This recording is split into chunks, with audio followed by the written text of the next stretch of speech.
According to metabolism specialist Dr. Ben Bickman, the fat cells in our bodies don't expand due to consuming excessive calories. Instead, they enlarge when insulin spikes occur. In my laboratory at BYU, I have students cultivating fat cells in petri dishes right at this moment. These cells are immersed in a nutrient rich medium packed with all the calories they could possibly require. Yet they remain small and don't increase in size at all until we introduce one key element. As soon as insulin is added to the mix, the fat cells begin to swell. If we examine them after 6 hours, a large lipid droplet appears. Another 6 hours pass, and it's grown even more.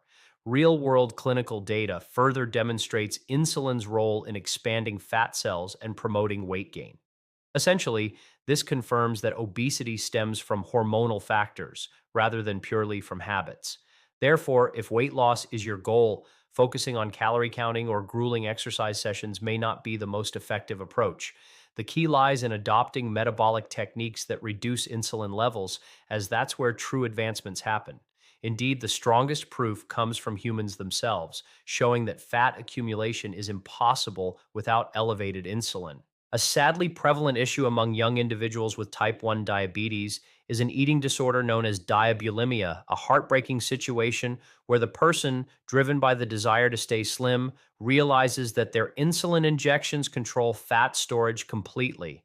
They intentionally take less insulin than needed to maintain the thinness they seek. They can consume whatever amount of food they desire, and provided they keep the insulin dose deliberately low, not even absent, they'll remain as slender as they wish. Of course, this comes at a severe metabolic cost. They experience hypoglycemia and ketoacidosis, which can be fatal, but they achieve the leanness they crave. Despite claims that it's solely about calories, this human example definitively disproves that notion. Numerous specialists view fasting as one of the top metabolic methods available. However, Dr. Ben Bickman notes that fasting varies greatly from person to person and isn't always feasible. It demands readiness and significant self control. As a more straightforward option, he recommends what's called the insulin trick. The concept involves cleverly navigating your body's responses with targeted eating patterns to manage insulin effectively. For example, many aren't aware that insulin levels are elevated immediately upon awakening due to what's called the dawn phenomenon.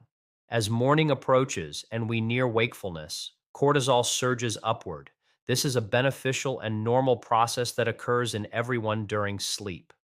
Around 4 a.m. or so, a few hours prior to rising, cortisol begins to increase substantially. This rise is believed to prepare the body as it awakens, with the brain and nervous system reactivating and overall metabolic needs growing.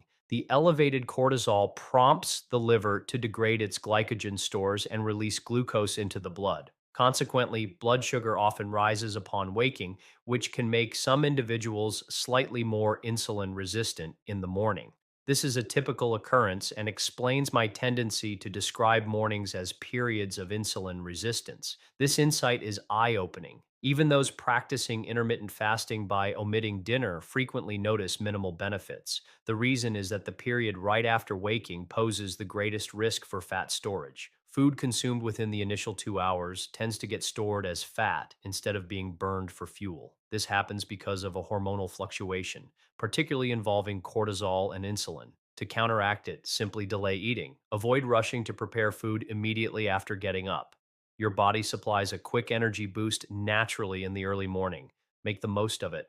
Dedicate 20 to 30 minutes to organizing your schedule, taking a brief stroll, or tackling some easy tasks. During this time, your mind and physique are operating at optimal levels, so capitalize on that opportunity. When you do eat, proceed leisurely. Steer clear of a breakfast loaded with sugars and carbs. Turn it into a deliberate practice, allowing the aromas, noises, and preparation steps to gently transition your system into digesting mode. This method recalibrates your metabolism and establishes a foundation for better health throughout the day. The easiest tactic, in my view, is to alter your breakfast starting tomorrow. Overnight fasting offers remarkable benefits. Insulin decreases in a fasted condition, restoring the body's sensitivity to it. After fasting through the night, your insulin has finally dropped in the morning.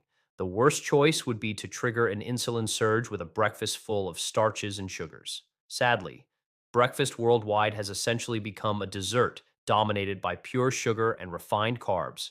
I'd advise transforming your breakfast right away. Dr. Bickman also emphasizes that cortisol is closely tied to your daily rhythm and stress responses. Put simply, insufficient sleep registers as stress to your body. This can cause your morning cortisol to double or triple compared to usual levels, which in turn elevates insulin. Under those circumstances, maintaining your routine becomes tougher. You'll experience stronger hunger, reduced self discipline, and heightened urges for sweet treats. Cortisol's influence on metabolism extends to the brain, where it impacts hunger and desires for food. Predictably, it heightens cravings for carbs in particular. Cortisol passes through the blood brain barrier and attaches to glucocorticoid receptors in areas like the hypothalamus and amygdala, which handle appetite and pleasure. This leads individuals to feel positive about their actions. In the hypothalamus, cortisol boosts proteins such as NPY, neuropeptide Y, and AGRP, a Goody related protein, via glucocorticoid response elements, and their activation heightens hunger. Simultaneously, cortisol may disrupt leptin signals, diminishing feelings of fullness. Independently, in the amygdala, cortisol amplifies dopamine, intensifying desires for highly appealing, calorie rich foods. Eliminating any breakfast elements that could cause insulin spikes is equally vital, and that goes beyond carbohydrates alone. Coffee can contribute to the issue as well. As Dr. Ben Bickman describes, caffeine can elevate insulin, particularly alongside carbs. With cortisol already peaked in the morning, releasing extra glucose into your system, having coffee first thing can provoke a strong insulin reaction, even on an empty stomach. I'd like to draw attention to this specific research from about 2 decades ago. The study measured how caffeine amplifies insulin release when paired with glucose intake or carbohydrate consumption.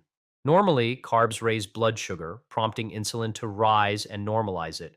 But when carbs are combined with substantial caffeine, insulin must exert far greater effort to manage the glucose. For this reason, delaying coffee in the morning is advisable. It maintains hormonal equilibrium and avoids early metabolic strain. Fundamentally, Dr. Ben Bickman's insulin trick revolves around understanding your hormone dynamics precisely.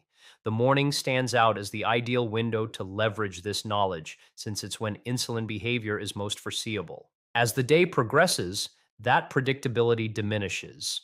Thus, nailing your morning routine is essential, as it influences the rest of your day. The interplay of cortisol and insulin dictates your hunger levels and whether overeating becomes more probable.